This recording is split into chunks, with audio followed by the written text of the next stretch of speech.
کہ جو وحی لاتا ہے اس کی کیفیت کیا ہوتی ہے۔ کیف یاتی کل وحی میں یہ 3 سوال ہیں کہ وحی کی کیفیت، اور وحی لانے والے فرشتے کی کیفیت، اور نبی اکرم صلی اللہ علیہ وسلم کی کیفیت جن پر وحی نازل ہوتی ہے۔ اس لیے اللہ کے رسول صلی اللہ علیہ وسلم نے آگے جو جواب دیا ہے وہ بھی جامع جواب ہے، اور اس کے اندر ان تینوں سوالوں کا جواب ہے۔ نبی اکرم صلی اللہ علیہ وسلم کے اوپر جو وحی کی اقسام صورتیں نازل ہوتی تھیں، آپ صلی اللہ علیہ وسلم کی طرف ان کیفیتوں میں سے 2 کیفیتوں کا یہاں ذکر ہوا ہے۔ اس کی وجہ یہ ہے کہ یہ جامعیت ہے اس جواب کے اندر۔ نبی علیہ السلام کے کلمات جامع کلمات ہوتے تھے۔ آپ صلی اللہ علیہ وسلم نے فرمایا کہ اوتی تو جوامع الکلمات، مجھے جامع کلمات عطا کیے گئے، اس لیے آپ صلی اللہ علیہ وسلم نے یہاں جامعیت اختیار کی ہے۔ اصل میں بات یہ ہے کہ جب وحی اترتی تھی، وحی کی کوئی بھی کیفیت ہوتی، یا تو وہاں، کیونکہ اس کی وجہ یہ ہے کہ موہا اور موہی ان دونوں کے اندر مناسبت ضروری ہے۔ مناسبت کے بغیر آپ کسی کی گفتگو سمجھ نہیں سکتے۔ اگر آپ یہ دعویٰ کریں کہ میں جن کی بات سنتا ہوں، اور جن جو ہے وہ اپنی اصلی شکل میں ہوتا ہے یا کس شکل میں ہوتا ہے، تو لوگ اعتبار نہیں کریں گے، وہ کہیں گے جنوں کی بات کسی کو سمجھ نہیں آتی۔ تو اصل میں متکلم اور سامع کے اندر کچھ مناسبت چاہیے ہوتی ہے، پھر ہی جا کر گفتگو جو ہوتی ہے وہ ایک دوسرے کی سمجھ آتی ہے۔ یہاں اسی لیے نبی علیہ السلام نے 2 شکلیں ذکر کی ہیں۔ آپ کا مطلب یہ ہے کہ جب میرے پاس وحی آتی تھی، مناسبت کے لیے کبھی تو مجھے فرشتے کی مناسبت کے اندر کیا جاتا کہ جس حالت میں فرشتے کی بات کو محفوظ کر سکوں، اس کو سن سکوں، اور کبھی ایسے ہوتا کہ فرشتہ جو ہے وہ انسانی قوا کی طرف مائل ہوتا تھا، اس کی شکل بدلی ہوتی تھی، ظاہری شکل چاہے نہ ہو لیکن اندرون کھاتے جو ہے نا، اس کی ایسی مناسبت، ایسی حالت بنتی کہ جس حالت میں انسان کے ساتھ گفتگو ہو سکتی۔ اسی لیے نبی علیہ السلام نے فرمایا کہ میرے پاس جو جبریل آتا ہے یہ زیادہ تر دہیہ قلبی کی شکل میں آتا تھا، حالانکہ صحابہ کو تو نظر نہیں آتا تھا، کبھی کبھار ہوتا تھا کہ ان کو نظر آ جاتا، وہ بھی اللہ تعالیٰ اپنی قدرت کے لیے دکھاتے تھے تاکہ لوگوں کے اندر کچھ دلائل رہے کہ میرے نبی کے پاس واقعتاً کوئی آتا ہے وحی لے کر۔ تو جس حالت میں نبی علیہ السلام کو مناسبت کے لیے ادھر فرشتے کے ساتھ گفتگو کے انداز میں جو ہے لوٹایا جاتا، یہ حالت نبی اکرم صلی اللہ علیہ وسلم کے اوپر مشکل ہوتی، کیونکہ جب کسی کو دوسری حالت میں منتقل کیا جائے، دوسرے کے ساتھ مناسبت دی جائے، تو اس وقت اس کے اوپر مشکل ہوتی۔ اب نبی علیہ السلام اپنی مشکل بیان کر سکتے ہیں، فرشتے کی تو نہیں کر سکتے کہ جب فرشتے کو آپ کی مناسبت سے انسانی مناسبت کی طرف منتقل کیا جاتا، اس کی کیا حالت ہوتی ہے، اس کو پتہ ہے یا اللہ کو پتہ ہے۔ فقال رسول اللہ صلی اللہ علیہ وسلم، تو اللہ کے رسول صلی اللہ علیہ وسلم نے جواب دیا، احیانہ یاتینی، کبھی کبھی میرے پاس آتی ہے وحی، مثل سلسلۃ الجرس، گھنٹی کی ٹن ٹن کی طرح، گھنٹی کی جو ٹن ٹن کی آواز آتی ہے، یہ گھنٹی مراد نہیں ہے جو آج کل آپ لوگوں کی گھنٹیاں بیلے ہیں، سمجھے؟ یہ اصل میں گھنٹی کی آواز کا معنی یہ ہے کہ آپ کسی لوہے کو لوہے کے اوپر ماریں، ایک سریہ لے لیں، اس کو دوسرے سریے پر ماریں، یا ایک سریے کو کسی گارڈر کے اوپر ماریں، تو اس وقت جو آواز پیدا ہوتی ہے، یا پرانے دور میں بلکہ سرکاری اسکولوں میں آج کل بھی گھنٹیاں ہوتی ہیں، لٹکی ہوتی ہے، اس پر لوہے کا ڈنڈا، اس کے اوپر ہتھوڑا مارتے ہیں تو آواز پیدا ہوتی ہے، ٹن ٹن کی آواز، اس آواز کو گھنٹی کی آواز کہتے ہیں۔ اس لیے نبی علیہ السلام فرماتے ہیں، احیانہ یاتینی، کبھی کبھی میرے پاس آتی، یعنی وحش، کیونکہ وحی کے بارے میں پوچھا جا رہا ہے، مثل سلسلۃ الجرس، گھنٹی کی ٹن ٹن کی آواز کی طرح، وہو اشدہ علیہ، اور یہ حالت میرے اوپر بہت ہی شدید ہوتی، ان سنلقی علیک قولا ثقیلا، اللہ قرآن میں فرماتے ہیں کہ ہم آپ کے اوپر ایک بھاری چیز قول بات نازل کرتے ہیں۔ تو وہی جو ہے نا یہ نبی اکرم صلی اللہ علیہ وسلم کے اوپر جب آتی تھی تو آپ صلی اللہ علیہ وسلم کو یہ مشقت برداشت کرنی پڑتی۔ یہ وہ حالت ہے کہ جس میں نبی علیہ السلام کے گواہ وہ بنائے جاتے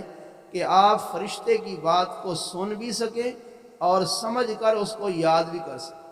اسی لیے یہ حالت آپ کے اوپر سب سے زیادہ مشکل ہوتی۔ اس کی کیفیت یہ ہوتی کہ ایک لحاظ سے نبی اکرم صلی اللہ علیہ وسلم جو ہے نا سکون میں چلے جاتے، بے ہوش ہو جاتے۔ اس وقت صرف آپ کی توجہ جو ہے وہ وحی کی طرف ہوتی تھی، اللہ کی طرف ہوتی تھی اور کسی طرف نہیں ہوتی، نہ آپ کسی کی بات سنتے تھے۔ حتیٰ کہ اس حالت میں صحابہ کرام اگر نبی علیہ السلام کو دیکھتے تو آپ کے اوپر کپڑا ڈال دیتے تھے تاکہ کوئی اس وقت آپ کی حالت کو دیکھے نہ، کیونکہ وہ دیکھی نہیں جاتی تھی، پریشانی والی حالت ہوتی، مشکل حالت ہوتی تھی۔ اسی لیے حضرت عمر سے ابو یعلا نے یہ پوچھا تھا کہ عمر میرا دل کرتا ہے کہ نبی علیہ السلام کو اس حالت میں دیکھوں کہ آپ پر وحی اتر رہی ہو۔ تو پھر ایک موقع ایسا آیا، تم نے جامع ترمذی میں حدیث پڑھی ہے کہ حضرت عمر نے ان کو بلایا تھا سفر کے اندر کہ آؤ آپ کو دکھاؤں۔ انہوں نے اس کا سر جو ہے نا وہ اس کپڑے کے اندر داخل کر دیا تھا جو نبی اکرم صلی اللہ علیہ وسلم کے اوپر تھا، پردہ تھا، اندر آپ کے اوپر وحی نازل ہو رہی تھی۔ فَيَفْسِمُ عَنِّي، تو آپ صلی اللہ علیہ وسلم فرماتے ہیں کہ یہ حالت کھلتی ہے مجھ سے۔ فَاسَمَ یفسم، فسم کا معنی ہوتا ہے ٹوٹنا اور کاٹنا، یعنی یہ حالت ٹوٹتی ہے مجھ سے۔ وَقَدْ وَعَيْتُ، اور تحقیق میں یاد کر چکا ہوتا ہوں، انہو آپ سے، ما قالا، جو فرشتے نے کہا، جو فرشتے نے کہا ہوتا وہ سب میں یاد کر لیتا۔ فَيُرْسِلَ رَسُولًا، کہ اللہ تعالیٰ کسی بشر سے جب کلام کرتے ہیں تو اپنا فرشتہ بھیجتے، یہ فرشتہ آتا تھا، یہ حالت ہوتی تھی۔ وَأَحْيَانًا، اور کبھی کبھی، تو یہاں احیاناً لفظ سے بھی معلوم ہوتا ہے کہ کوئی آدمی یہ نہ سمجھے کہ وحی کی جو کیفیتیں تھیں نبی علیہ السلام کی طرف وہ ساری اس حدیث میں بیان ہے، ساری نہیں ہے، ان میں سے صرف دو کی طرف یہاں اشارہ کیا گیا، اس لیے لفظ احیاناً آیا ہے۔ احیاناً، کبھی کبھی، یتمثل لی الملک، شکل اختیار کرتا میرے لیے فرشتہ، رجلا، انسان۔ اب یہاں فرشتے کے قوا کو بدلا گیا، نبی علیہ السلام اپنی اصلی حالت میں، یہ حالت آپ کے اوپر پرسکون ہوتی، تو اس میں فرشتے کے ساتھ جو ہوتا وہ فرشتے کو پتہ ہے۔ یتمثل لی الملک، شکل اختیار کرتا میرے لیے فرشتہ، رجلا، ایک مرد کی، یہ عموماً دیہہ یا قلبی کی شکل میں آتے تھے۔ ایک موقع پر حدیث جبریل میں جو ذکر ہے وہ کیفیت وہ تھی جو کوئی صحابی جانتا بھی نہیں تھا، اس وقت دیہہ یا قلبی کی شکل میں ہوتے تو صحابہ کہتے یہ دیہہ یا قلبی ہے، لیکن اس وقت یہ شکل شاید اس لیے بھی نہ اختیار کی گئی ہو کہ اس مجلس میں دیہہ یا قلبی بھی موجود ہو۔ اب اگر یہ دیہہ قلبی کی شکل میں آ جاتے تو صحابہ کہتے دیہہ قلبی دو ہے، شک پڑ جاتا۔ فَيُكَلِّمُنِي، تو یہ فرشتہ مجھ سے کلام کرتا انسانی شکل میں۔ فَأَعِي مَا يَقُولُ، تو میں یاد کر لیتا ہوں جو وہ کہتا ہے، جو وہ اللہ کا پیغام مجھ تک پہنچاتا ہے، بولتا ہے، میں اس کو یاد کر لیتا ہوں۔ قالت عائشہ، تو عائشہ رضی اللہ عنہ فرماتی۔ اب یہاں پر کچھ لوگوں نے گفتگو کی ہے یہ کلام نفسی ہوتی تھی۔ بھائی اگر کلام نفسی ہوتی تو پھر نبی علیہ السلام کے اوپر یہ شدت اور پھر فرشتے کا انسانی شکل اختیار کرنا، اس کی کوئی ضرورت نہیں تھی۔ تو یہ کلام نفسی نہیں تھی بلکہ یہ کلام تھی جس کے الفاظ تھے، حروف تھے، باقاعدہ اس کی آواز ہوتی تھی جو نبی اکرم صلی اللہ علیہ وسلم سنتے تھے اور آپ یاد کرتے تھے۔ وَلَقَدْ رَأَيْتُهُ، عائشہ فرماتی ہیں کہ میں نے نبی علیہ السلام کو دیکھا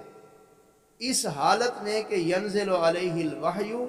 آپ کے اوپر وحی اترتی ہے، فی الیوم الشدید البرد، سخت سردی کے دن، موسم کی بھی سردی کا اور سردی پڑ بھی شدت سے رہی ہوتی تھی، اس حالت میں میں نے آپ کو دیکھا ہے کہ آپ کے اوپر وحی اترتی تھی۔ تو فَيَفْسِمُ عَنْهُ، یہ وحی آپ سے کھلتی وَإِنَّ جَبِينَهُ اور بے شک آپ کی جبین، جبین کا معنی عام مترجمین نے پیشانی کیا ہے، آپ لوگ بھی پیشانی کرتے ہیں، لیکن اہل لغہ اور محققین علماء اس بات کو نہیں مانتے۔ وہ کہتے ہیں انسان کا جو پیشانی ہوتی ہے یہ تو ایک ہوتی ہے، جبینیں دو ہوتی ہیں، اس لیے جبین کا معنی پیشانی کرنا وہ کہتے ہیں یہ ٹھیک نہیں ہے۔ یہ انسان کی جو کن پٹیاں ہیں اس سے اوپر والی یہ جو جگہ ہے ساری یہ جگہ، اس جگہ کو جو ہے یہ جبین کہتے ہیں، اس لیے انسان کی دو جبینیں ہوتی ہیں، ہر جاندار کی دو ہوتی ہیں۔ وَإِنَّ جَبِينَهُ اور آپ صلی اللہ علیہ وسلم کی کن پٹی سے اوپر والی جگہ جو ہیں لا يتفسد عرقاً وہ پھٹ رہی ہوتی تھی پسینے سے۔ فسد کا معنی ہوتا ہے رگ کا پھٹنا، یعنی اتنا شدت سے اتنا کثرت سے پسینہ بہتا جیسے رگ پھٹ جاتی ہے خون بہتا ہے، ہاں جی، یعنی ایسا ہوتا تھا، یعنی بہت کثرت سے جو ہے نا یہ پسینہ بہتا تھا۔ لا يتفسد کہ آپ صلی اللہ علیہ وسلم کی رگ جو ہے نا یہ کٹ جاتی تھی، پھٹ جاتی تھی، آراکن پسینہ بہانے میں، یعنی آپ صلی اللہ علیہ وسلم کی اس وقت رگوں سے یعنی اس جگہ سے کن پٹیوں سے پسینہ بہت کثرت سے بہتا تھا۔ تو یہ آپ صلی اللہ علیہ وسلم کی حالت تھی۔ ویسے حالتوں میں سے نبی علیہ السلام کے ساتھ اللہ نے ڈائریکٹ بھی گفتگو کی ہے، ان کیفیتوں میں سے ایک کیفیت یہ بھی تھی کہ جبریل آپ کو اپنی اصلی شکل کے اندر نظر آیا ہے اور اس نے آپ سے گفتگو کی ہے۔ یہ دو مرتبہ ہوا ہے جو احادیث کے اندر ثابت ہے، ایک پہلی وحی کے بعد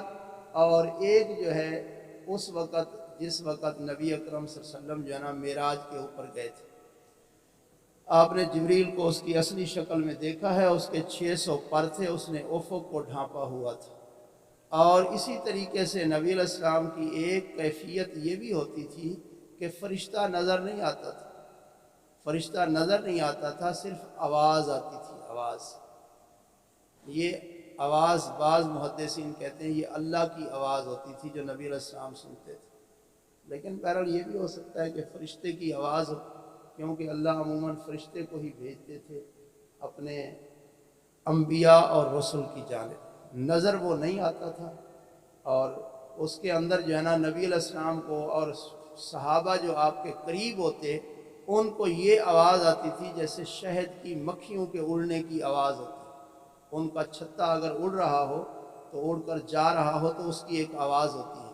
اس طرح کی آواز کیفیت پیدا ہوتی تھی جس سے نبی علیہ السلام کو پتہ چل جاتا، قرب و جوار کے جو صحابہ ہوتے ان کو بھی پتہ چل جاتا کہ آپ کے اوپر وحی نازل ہو رہی ہے۔ لیکن کبھی کبھی ایسے بھی ہوتا کہ صحابہ کو بالکل پتہ نہیں چلتا تھا، وہ کیفیتیں آپ کے اوپر آسانی والی ہوتی تھیں۔ یہ بھی کئی احادیث کے اندر ذکر ہے کہ صحابہ کرام نبی علیہ السلام کو آواز دیتے لیکن آپ جواب نہیں دیتے تھے، لیکن بعد میں ان کو پتہ چلتا تھا کہ اس وقت آپ کے اوپر وحی اتر رہی ہوتی تھی، اس لیے آپ جب وحی کی کیفیت سے فارغ ہوتے تو پھر آپ صحابہ کرام سے پوچھتے بھی کیا بات تھی، پھر اس کا جواب دیتے تھے۔ تو بہرحال اس حدیث کے اندر واضح طور پر وحی کی کیفیتیں موجود ہیں، یہی اس کا باب سے تعلق، کیف کان بدء الوحی، چونکہ وحی کی اس کے اندر کیفہ لفظ سے کیفیت کی طرف بھی اشارہ ہے،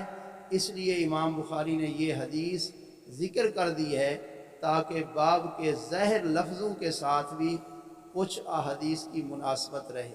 چونکہ اس باب کے اندر میں نے آپ کو پہلے بتایا ہے جامعیت تھی، تو اس کے اندر ایک پہلو یہ بھی تھا کہ وحی کی کیفیت کیا ہے، تو اس میں سے یہ دو کیفیتیں یہاں ذکر کی گئی۔ ہاں جی،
وفد پڑھو آگے بھی ہے.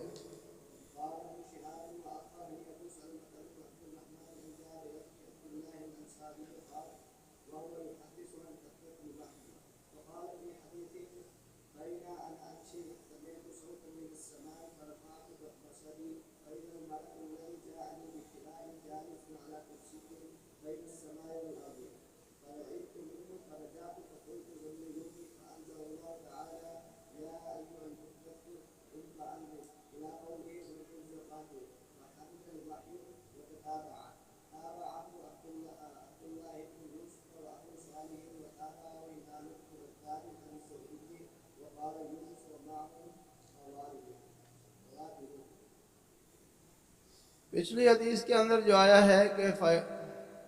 یتمثل لی الملک، یہاں ملک سے مراد کون سا فرشتہ ہے، اس کے اندر بھی شارحین نے کچھ کلام کی ہے. علامہ عینی لکھتے ہیں کہ میں اس موقع کے اوپر بڑا پریشان حیران ہو گیا کہ اس ملک سے مراد کون فرشتہ ہو سکتا ہے، کیونکہ احادیث کے اندر ذکر ہے ملک الجبال بھی آپ کے پاس آیا ہے جیسے طائف کے موقع پر آیا ہے، اور اسی طریقے سے آپ کے پاس اور بھی کئی فرشتے، بعض فرشتے آئے ہیں بعض موقعوں کے اوپر. اور جس وقت سورہ بقرہ کی آخری 2 آیات اترنی تھی اس وقت ایسا فرشتہ آیا تھا جو کبھی زمین پر اترا بھی نہیں ہے. تو ایسی روایات ہیں جن کی وجہ سے یہاں شارحین جو ہے نا حیران و ششدر رہے ہیں. تو علامہ عینی کہتے ہیں میں نے بڑے بڑے جید علماء کے اندر اس مسئلے کو پیش کیا تو مجھے کوئی ایسا مسکت جواب نہیں مل سکا، لیکن پھر بعد میں یہی کہتے ہیں چونکہ کثرت روایات کے اندر جو ہے نا، یعنی کثیر روایات کے اندر جبریل کا ذکر ہے، اس لیے ملک سے مراد جبریل ہے. لیکن حافظ ابن حجر رحمۃ اللہ علیہ فتح الباری میں ذکر کیا ہے کہ اس حدیث کے بعض متون کے اندر یہاں ملک کے ساتھ نا جبریل کا نام موجود ہے. یتمثل لی الملک یعنی جبریل کا ذکر فرشتے کی جگہ پر ذکر ہے، لہذا اس ملک سے مراد جبریل ہی ہے.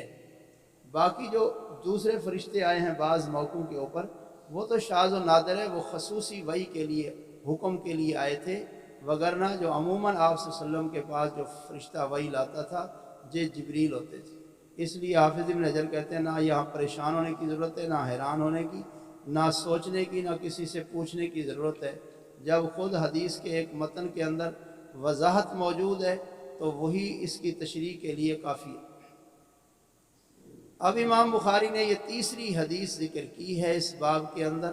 کہ حدثنا یحیی بن بکیر قال اخبرنا اللیث عن عقیل عن ابن شہاب. حافظ ابن حجر نے لکھا ہے کہ ابن شہاب زہری کا شاگرد جب عین کاف یا لام اس مادہ کے ساتھ ہے تو اس کو عقیل نہیں پڑھنا چاہیے، اس کو ہمیشہ عقیل پڑھنا چاہیے، کیونکہ ابن شہاب زہری کا جو شاگرد ہے اس مادے کے ساتھ نام والا وہ عقیل ہے۔ ان عقیل ان ابن شہاب، ابن شہاب زہری جو ہے یہ بہت بڑے محدث ہیں، لیکن فقہائے احناف نے اور احناف کے جو اپنے طور پر ان کے فقہ کے بڑے بڑے امام اور محققین گزرے ہیں جنہوں نے حدیث کے اوپر بھی کام کیا ہے، تو انہوں نے ابن شہاب زہری کے اوپر بہت نقد کیا ہے، لیکن وہ نقد ایسا ہے جو بغیر دلیل کے ہے، اور اسماء اور رجال کی کتابوں کو جیسے انہوں نے پڑھا ہی نہیں ہے یا پڑھا ہے تو جان بوجھ کر ان سے صرف نظر کر لی ہے، تو انہوں نے اس کے اوپر حملے صرف اس لیے کیے ہیں کہ احناف کی فقہ کے خلاف نبی اکرم صلی اللہ علیہ وسلم کی جتنی صحیح ترین احادیث ہیں سندوں کے ساتھ، وہ اکثر ان میں سے ابن شہاب زہری سے مروی،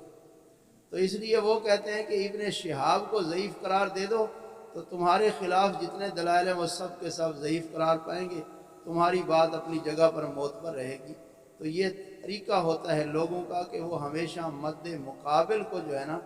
ان کی کوشش ہوتی ہے کہ اس کا کوئی عیب نکال لیا جائے،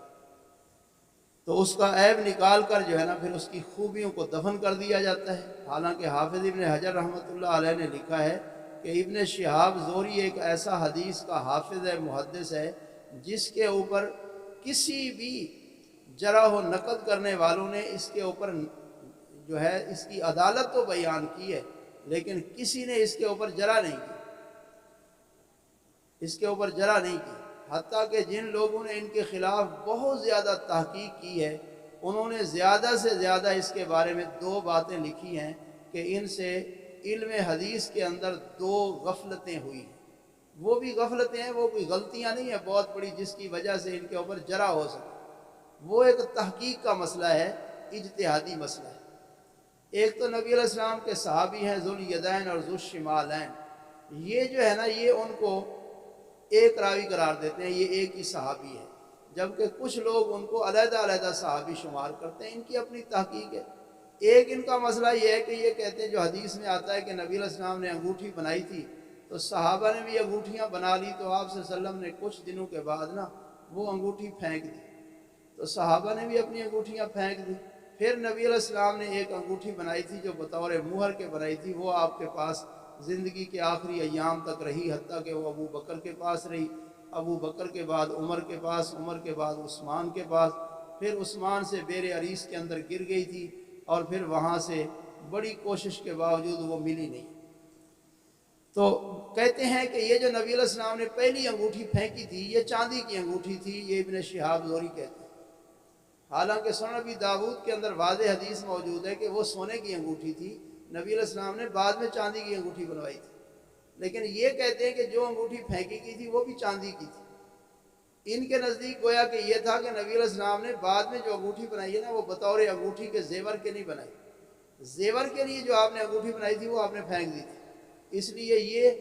گویا کہ مردوں کے لیے زیور پہننے کے قائل نہیں تھے اس لحاظ سے، لیکن انہوں نے اتنی وضاحت نہیں کی، بہرحال ان کی گفتگو سے ایسے معلوم ہوتا۔ ان کی صرف تحقیق اتنی ہے کہ نبی علیہ السلام نے جو انگوٹھی پھینکی تھی وہ چاندی کی انگوٹھی تھی، جبکہ حدیث کے اندر ذکر ہے اور جو شارحین نے ذکر کیا اپنی تحقیق سے انہوں نے یہی ذکر کیا ہے کہ نبی علیہ السلام نے جو انگوٹھی پہلے پھینکی تھی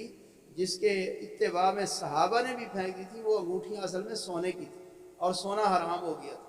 اس وجہ سے آپ نے پھینکی، ورنہ تو آپ صلی اللہ علیہ وسلم کی یہ عام حدیث ہے کہ اما الفضۃ فاضربوا بہا کیف شئتم، آپ صلی اللہ علیہ وسلم نے جس وقت یہ حکم دیا کہ میرے مردوں کے اوپر اللہ نے ریشم اور سونا حرام کر دیا ہے، تو صحابہ نے پوچھا تھا چاندی کا کیا حکم ہے، تو آپ نے فرمایا تھا کہ اما الفضۃ فاضربوا بہا کیف شئتم، جو چاندی ہے نا اس کے ساتھ جیسے تمہارا دل کرے کھیلتے رہو، اس کے لیے تمہارے اوپر کوئی پابندی نہیں۔ ان عروہ بن زبیر، عروہ بن زبیر سے بیان کرتے ہیں، یہ حضرت عائشہ کے بھانجے ہیں، ابھی بات گزری ہے۔ ان عائشہ ام المومنین رضی اللہ عنہا انہا قالت، عائشہ رضی اللہ عنہا فرماتی ہیں، اول ما بدأ بہ رسول اللہ صلی اللہ علیہ وسلم، سب سے پہلی جو اللہ کے رسول صلی اللہ علیہ وسلم کے ساتھ آغاز کیا گیا، من الوحی، وحی میں سے، جو آپ کی طرف وحی اترتی تھی، وحی کی صورتوں میں سے سب سے پہلی صورت اور سب سے پہلی کیفیت جو آپ صلی اللہ علیہ وسلم کی طرف اپنائی گئی وہ تھا الرؤیا الصالحۃ فی النوم، نیند کے اندر خواب کا آنا۔ ویسے نبی علیہ السلام کو عالم بیداری میں بھی خواب ہے، قرآن میں بھی ایک خواب کا ذکر ہے جو عالم بیداری میں تھا، لیکن یہاں یہ ہے کہ وہی وہ ہوتی تھی جو آپ صلی اللہ علیہ وسلم کے اوپر نیند کے اندر خواب آتے تھے۔ یہ وحی کی الگ صورت ہے۔ جو عالم بیداری میں ہوتے تھے وہ تو وہی صورت ہے جو عام حالت میں ہے، اس لیے اس کو الگ نہیں ذکر کیا ہے۔ الرؤیا الصالحۃ، صالحہ کا معنی یہاں صادق ہے، سچا خواب، پھر نوم نیند میں خواب آتا، اور خواب اتنا اچھا ہوتا اور سچا ہوتا کہ جیسے آپ دیکھتے دنیا میں ویسے ہی رونما ہوتا تھا۔ فکان لا یری رؤیا، آپ صلی اللہ علیہ وسلم نہیں دیکھتے تھے کوئی خواب الا جاءت، مگر وہ خواب آتا تھا،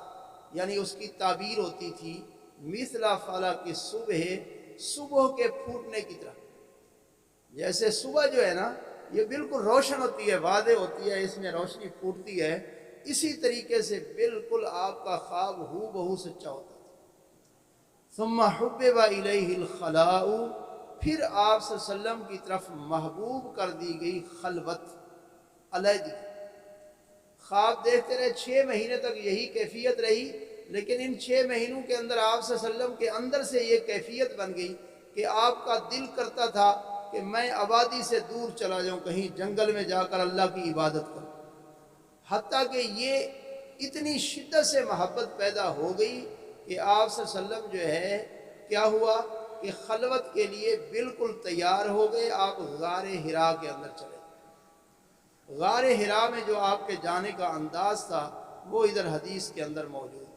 ثم حبب الیہ الخلاء،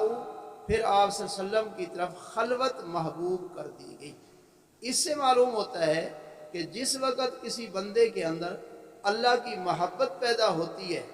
اور پھر اس کا دل کرتا ہے میں اپنے رب کے ساتھ باتیں کروں، تو پھر اس کا دل یہ بھی کرتا ہے کہ میں علیحدہ ہوں خلوت میں۔ اس لیے اللہ کے ساتھ جو بندہ خلوت میں باتیں کرتا ہے تو اللہ تعالیٰ اس کی سنتا بھی ہے اور وہ اللہ کے سب سے زیادہ قریب بھی ہوتا ہے، اور یہ حالت جو ہے نا شریعت میں ممنوع نہیں ہے بلکہ محبوب ہے، یہ ہونی چاہیے مومن بندے کے۔ اسی لیے علماء کے بارے میں یہ ہے کہ انما یخشی اللہ من عبادہ العلماء، کیونکہ علماء کی کیفیت یہی ہوتی ہے کہ وہ اللہ کے ساتھ گفتگو کرنے کے لیے لوگوں سے خلوت اختیار کرتے ہیں، کیونکہ ان کو پتہ ہوتا ہے لوگوں کے سامنے تو لوگوں نے ہمیں عبادت کرنے ہی نہیں دینی۔ ہاں جی، عالم نظر آئے گا تو لوگ اکٹھے ہو جاتے ہیں، سوال کرنا شروع کر دیتے ہیں۔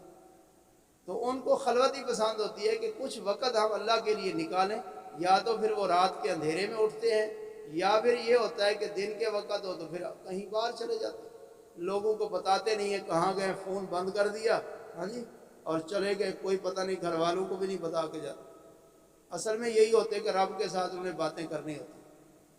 اس وقت رب کے ساتھ جو باتیں ہوتی ہیں اس امت کے اندر، یہ حدیث کے اندر 2 صورتوں کا ذکر ہے۔ ایک نماز کے اندر بندہ بالکل خالی و ذہن ہوتا ہے اور لوگوں سے الگ، ہر ایک اپنی نماز میں مگن ہوتا ہے۔ اس لیے نماز کے اندر بھی مومن بندہ اللہ کے ساتھ باتیں کرتا ہے۔ آپ نفلی نماز نبی علیہ السلام نے اسی لیے بتایا ہے کہ یہ گھر میں پڑھنا بہتر ہے، کیونکہ گھر میں بندہ خلوت میں ہوتا ہے لوگوں کی نسبت۔ اور دوسری جو حالت ہے وہ ہے دعا کی، کہ بندہ دعا کرتا ہے اپنے رب سے۔ حدیث کے اندر آتا ہے، آپ نے پڑھی ہے کہ قیامت کے دن 7 قسم کے بندوں کو اللہ اپنے عرش کا سایہ دے گا جب کوئی بھی سایہ نہیں ہوگا۔ اب ان میں سے ایک بندہ یہ ہے کہ ذکر اللہ خالیا ففاضتہ عیناہ،